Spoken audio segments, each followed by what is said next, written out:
ललितपुर हस्तकला संघ जिनखुक्कागु वार्षिक साधारण सभा जुगुदु वार्षिक साधारण सभा येले बंगु मंगलबार जुगुख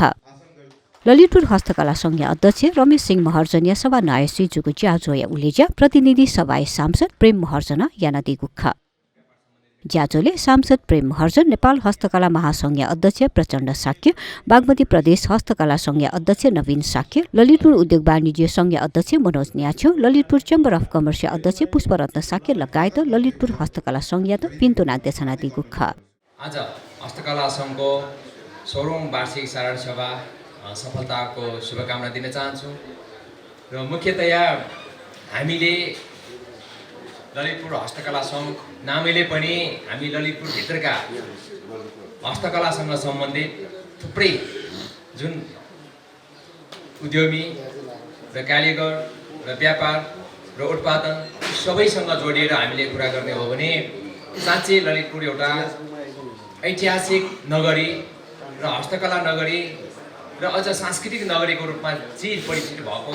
आज विश्व सामु छलङ्ग छ र मुलुकले पनि ललितपुरको हस्तकलालाई मात्र नभई यहाँको चाहिँ सम्पूर्ण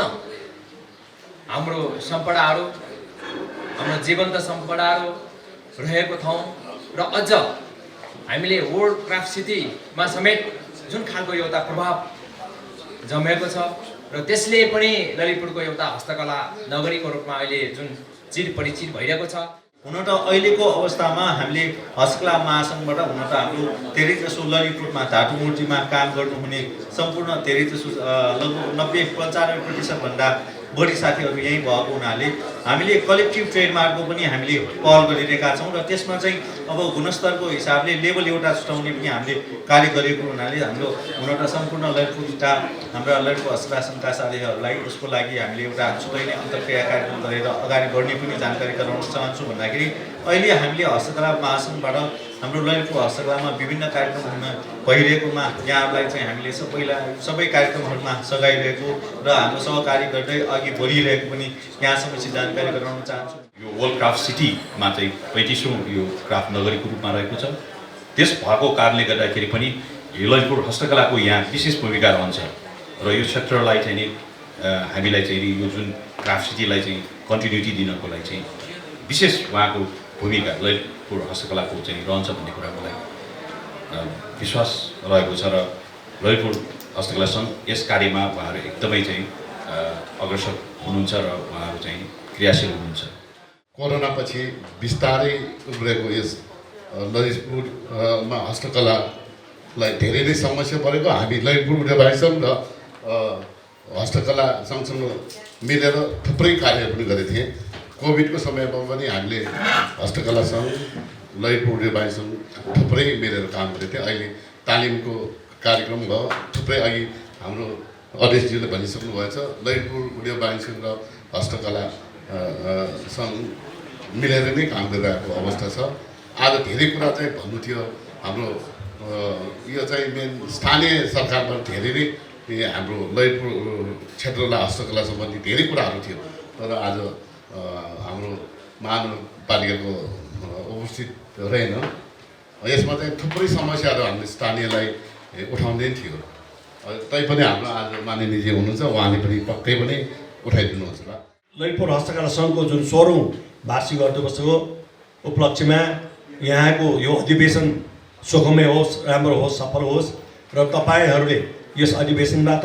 ललितपुरको समग्रमा हस्तकलामा जुन भएका भर्खर पनि अधिवेशनले विभिन्न कुराहरूको एउटा गुनासो अथवा समस्याहरू उहाँले उजागर गर्नुभएको छ त्योलाई तपाईँहरूले इङ्गित गरेर एउटा यो स्थानीय सरकार समक्ष पेश गरेर यसलाई चाहिँ निराकरण गर्नेतर्फ तपाईँहरू सक्षम हुनेछन् र यसबाट ललितपुर हस्तकला सङ्घका सदस्य सम्पूर्णहरूको एउटा आत्मविभोर भएर काम गर्न सक्ने वातावरण प्राप्त हुने सक्ने छ भन्ने मैले आशा एवं विश्वास राख्दै तपाईँहरूको यो अधिवेशनको सफलताको शुभकामना व्यक्त गर्न चाहन्छु।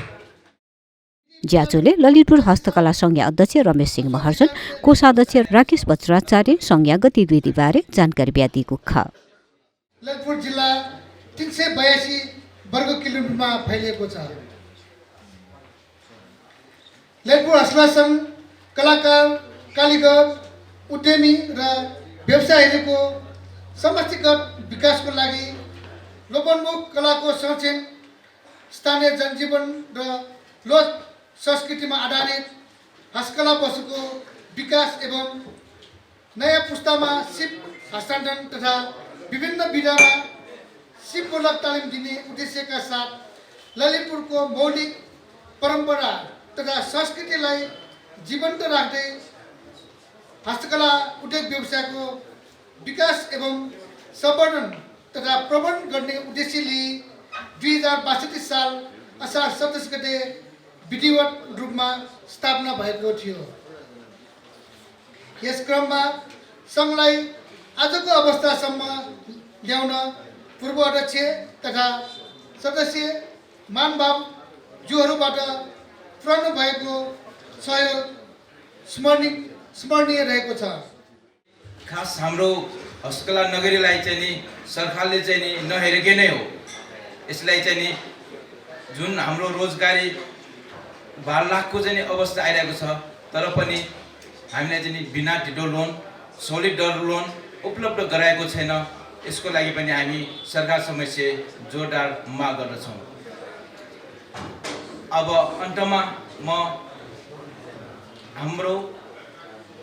कार्यव्यवस्थाका बावजुद पनि हाम्रो निमन्त्रणलाई स्वीकार गरिदिई पाउनुभएका माननीय प्रेमवर्धनलाई हृदयदेखि नै धन्यवाद दिन चाहन्छौँ।